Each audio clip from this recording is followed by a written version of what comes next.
I, a 25-year-old female, share an apartment with my roommate Jess, who is 24.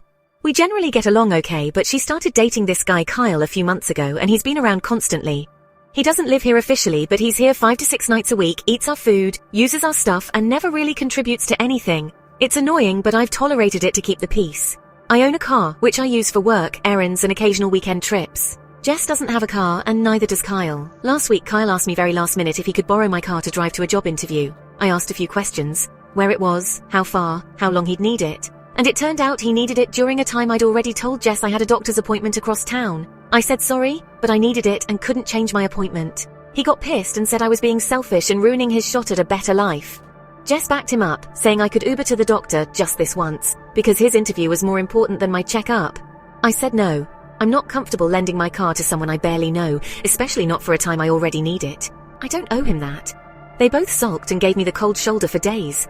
Kyle apparently missed the interview because he couldn't find a ride, and is now blaming me for ruining his future.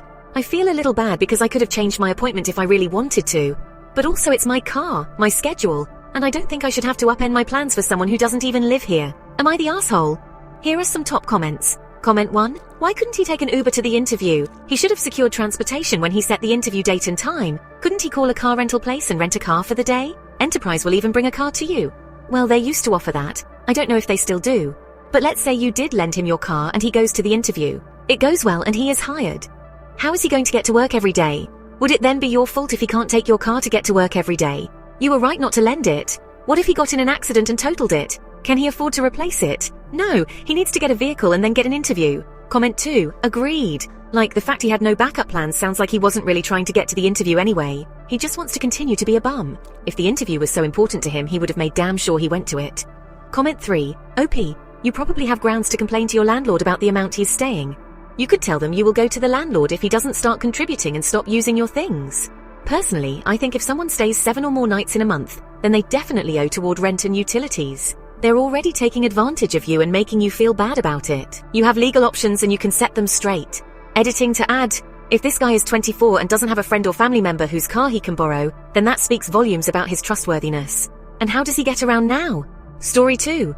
My husband and I got married last July, but we've been together for a total of 7.5 years. We've always kept our finances separate, but I've been wanting to merge accounts for a while to remove that feeling of his and my money and approach our finances as a team rather than 2 individuals. If it matters, he makes about $15,000 to $20,000 more a year than I do, but I have the most money in my savings account.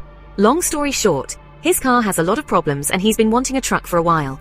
Logically, we really do need a truck to allow us to do more home renovations and be less reliant on family, but I'm not sure now is the right time. I've asked him if we can set a goal to purchase a truck this summer so we can focus on saving up for a good down payment to lower our monthly payments and so we can remain secure with our nest egg in our bank account. I currently have $13,000 in my account. This includes both my savings and my checking account. He has anywhere from $5,000 to $7,000 in his account typically.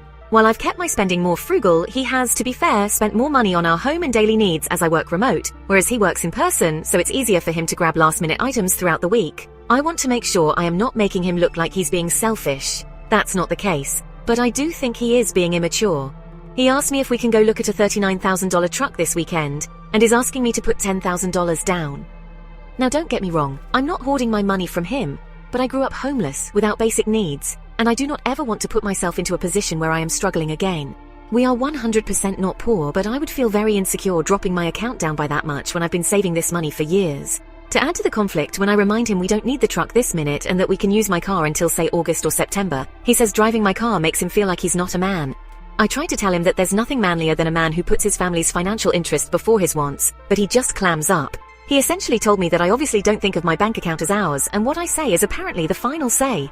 I've tried to have a mature conversation to weigh the pros and cons, but he is legitimately pouting. I'm talking no eye contact, monosyllable responses, and not engaging in the discussion.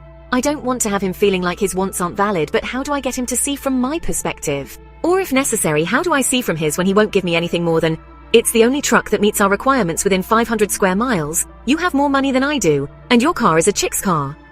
Editing to address some questions, feedback, and overall absurdity. I'm sure most of you out there understand that there's only so much context or nuance that can be included within a singular Reddit thread.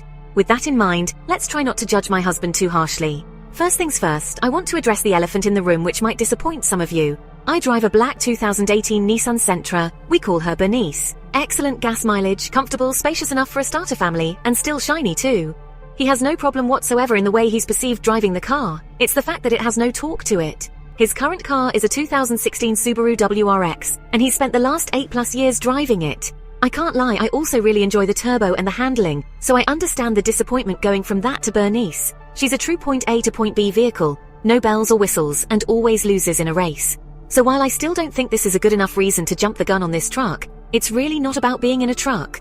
Piggybacking off of this, I quoted him verbatim on the title. He truly said, "Driving your car makes me feel less of a man." But it isn't any deeper than the fact that my car is slow and a bad choice of words on his part. But to play the devil's advocate, I do call my car a she and named her Bernice.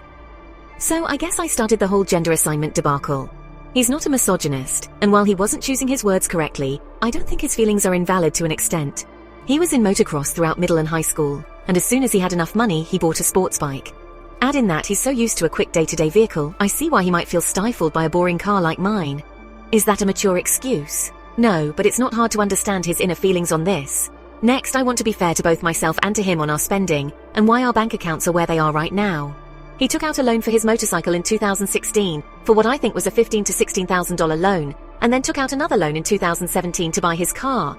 I don't know the numbers exactly, but he put a reasonable down payment on the car and ended up with a $26,000 loan.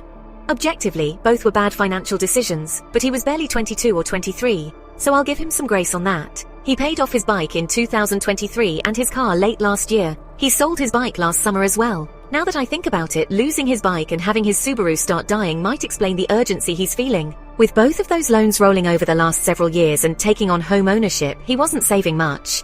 Because we weren't engaged at the time of us buying the house, and I wouldn't benefit from the equity put into the home, we decided I would furnish the house, pay an equal share towards home renovations, pay for the majority of groceries, cover electricity and internet, but he would cover the mortgage, heating, and taxes. It was a fair exchange, as we did look into the numbers to make sure we were both putting in a fair share based on our individual income. Now why? 8+ months without those big monthly payments and the extra money after selling his bike. Is he still not saving enough?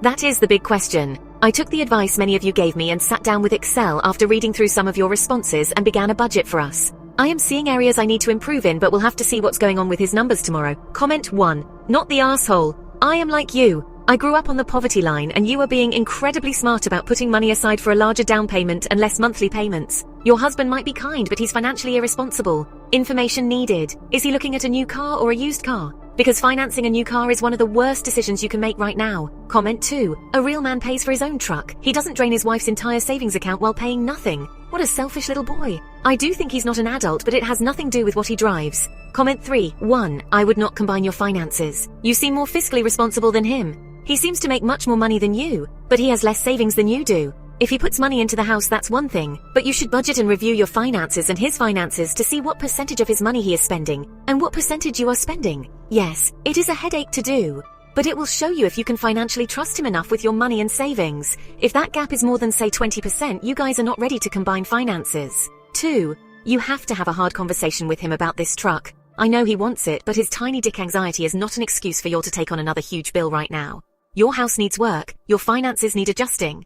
He can swallow his pride and deal with being sedan dad. 3. If he absolutely cannot live without this truck, you cannot sacrifice your hard-earned money for it.